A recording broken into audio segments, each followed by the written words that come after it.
O tempo non acompañou demasiado, pese a todo, hoxe, máis de 3.000 nenos achegáronse ata a estrada para participar no Correlingua. Xa saben vostedes que é esa reivindicación do uso do galego, organizada neste caso por CIGA Ensino. Está con nós o coordinador do Correlingua na estrada e tamén ao mesmo tempo representante de CIGA Ensino, Pablo Carracedo. Moi boas noites. Moi boas noites. Antes de nada, moitas gracias por chegarte ata aquí nun día de estrés total, non? Sí, a verdade é que hoxe foi un día apretado porque lóxicamente a organización leva unha organización dun acto destas características que xunta tantos rapaces, pois lóxicamente é complexo, pero bueno, agora xa rematou e agora xa... Pena de tempo, non?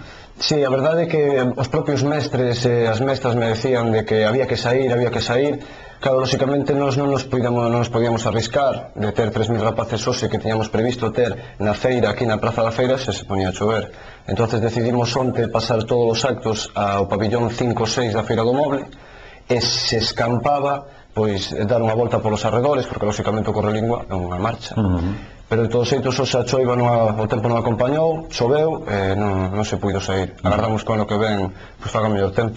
En todo caso, a pesar do tempo, o que sí estaba previsto, e eu creo que nunca se veu na estrada, foi iso, máis de 3.000 rapaces xuntos de todos os colexios, incluso colexios que se foron incorporando de bastante longe. Sí, a verdade é que nós quedamos sorprendidos xa en abril, cando se fechou a inscripción, o 1 de abril, de que tiñamos a daquela uns 2.600 rapaces inscritos.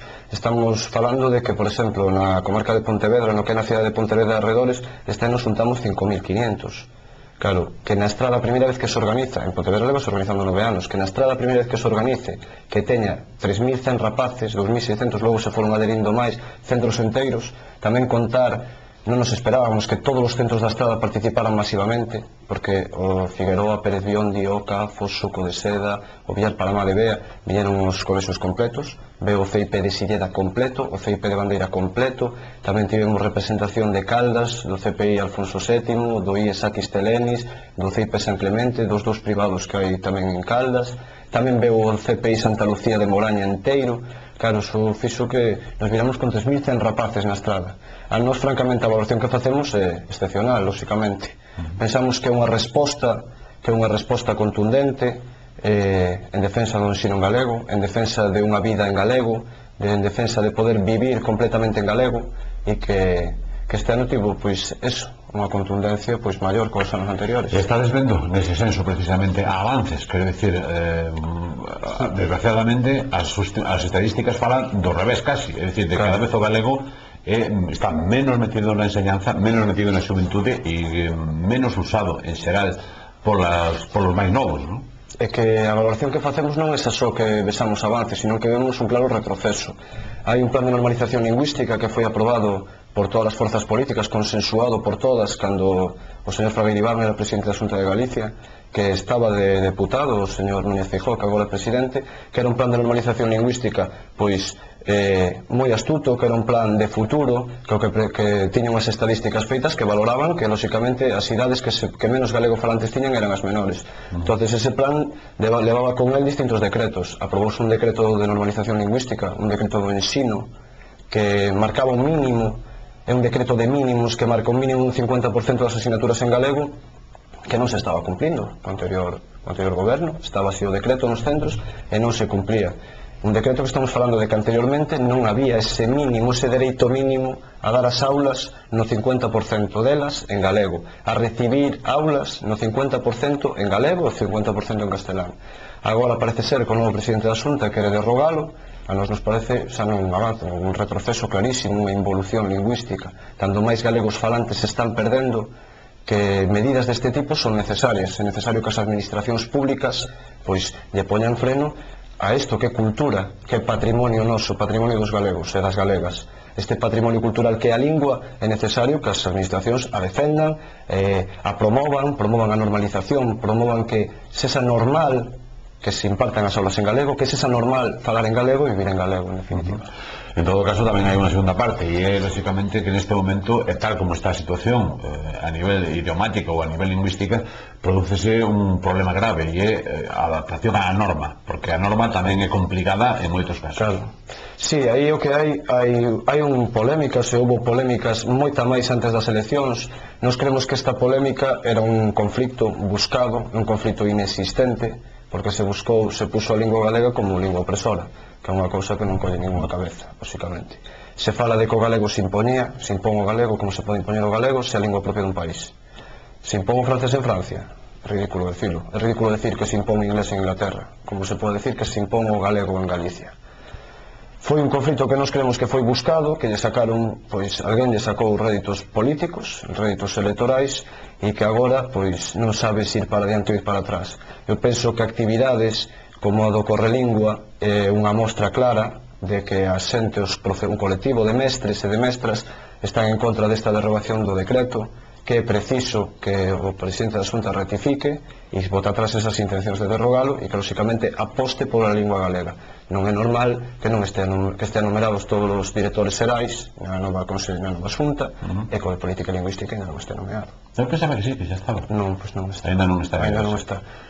Pois evidentemente é unha situación que está en un momento complicado e sobre todo ademais por outra, creo que é moi importante aposta, como é neste caso a aposta que cada vez é máis decidida a hora de defender a propia cultura.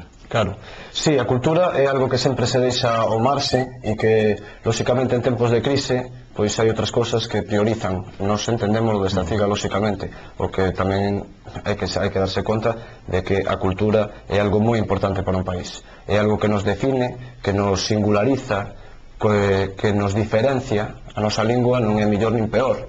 Durante moitísimos anos foi considerada unha lingua de segundas, pero non é unha lingua de segundas. É unha lingua de primeiras e debe de estar aos niveis de primeiras, ás mesmas alturas que está o castelán neste país, xa que somos un país bilingüe, según din. Entonces, a cultura, lóxicamente, hai que promovela, hai que defendela, e iso teñen que facer as administracións públicas. É singular, por exemplo, cando se fala de que os pais teñen dereito a escoller o idioma dos seus fillos, nós estamos en completo desacordo, non niso, senón estamos de acordo en que os pais teñen que escoller unha ensinanza de calidade para os seus fillos e deben demandala. Agora, nós non creemos que deban escoller o seu idioma, porque o idioma é cultura e é patrimonio dos galegos. É como, por exemplo, por poñer un exemplo moi claro para que a xente entenda, é como o Pórtico da Gloria. Por unha decisión individual, nós non podemos consentir que ninguén destruir o Pórtico da Gloria. As administracións públicas teñen que poñer freo a iso. Teñen que protexer como protexen as nosas costas, como hai que protexer os nosos ríos, como se protexen os montes. Lóxicamente hai que protexer o galego, porque está desaparecendo. Entonces, as administracións son quenes teñen que poñer freo a iso. E en ese ámbito os pais non deben de entrar. Os pais deben de exixir un ensino de calidade, deben de exixir que se ensiren 3 linguas, o galego, o castelán e o inglés, pero que se ensine o galego e o castelán por igual, que é algo que non acontece. É sorprendente porque isto foi unha campaña que o que vou a decir é que o galego se imponía e se comía o castelán, que o castelán estaba en perigo. O que realmente está en perigo, segundo todas as estadísticas, segundo o plan de normalización lingüística, que era un plan moi arriscado, que era un plan que valoraba todos os aspectos, por todas as idades, en todos os ámbitos, que se estaban perdendo galego falantes. Entonces, aí onde ten que entrar a Xunta, ten que poñer as cousas claras e non facer política con eso. Unha precisamente dentro dese estudio que ves de nomear, unha das cousas que a mí personalmente, por exemplo, me preocupaba máis e me sigue preocupando é o feito de que son os máis novos, os rapaces que están entre os 14, 20 anos, vou poñer esa edad, a xuventude cada vez fala menos en galego.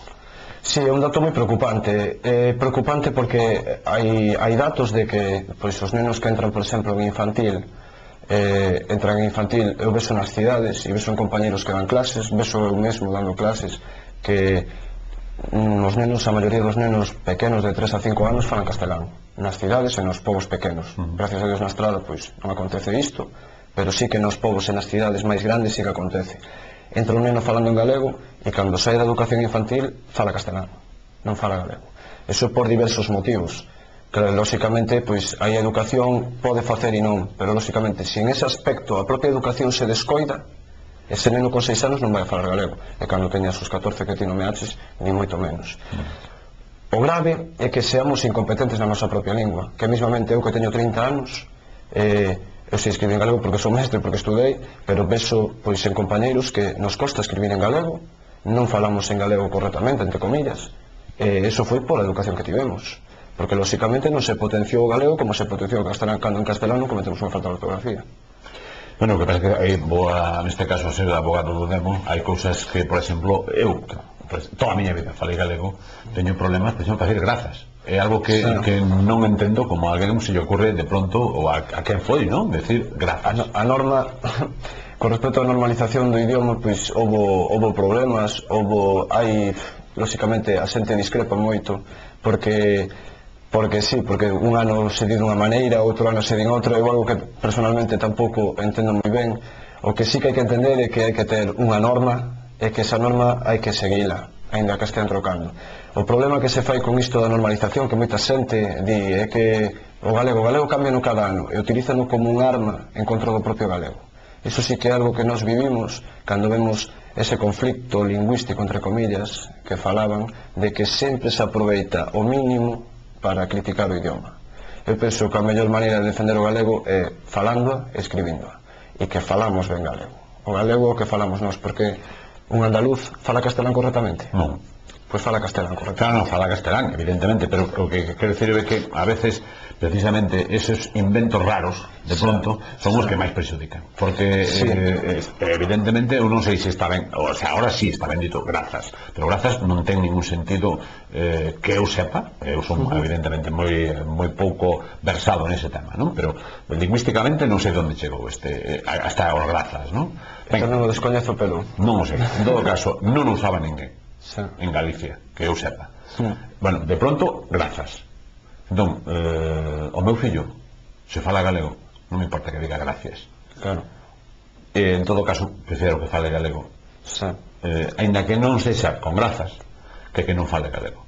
Claro, lógicamente. O problema que a veces teño é que é difícil facerlle entender tamén ao meu fillo que se os seus compañeiros, os seus mestres, a publicidade na televisión, e os dibuixos animados e todo eso, pois falan castelán, que el fale galego.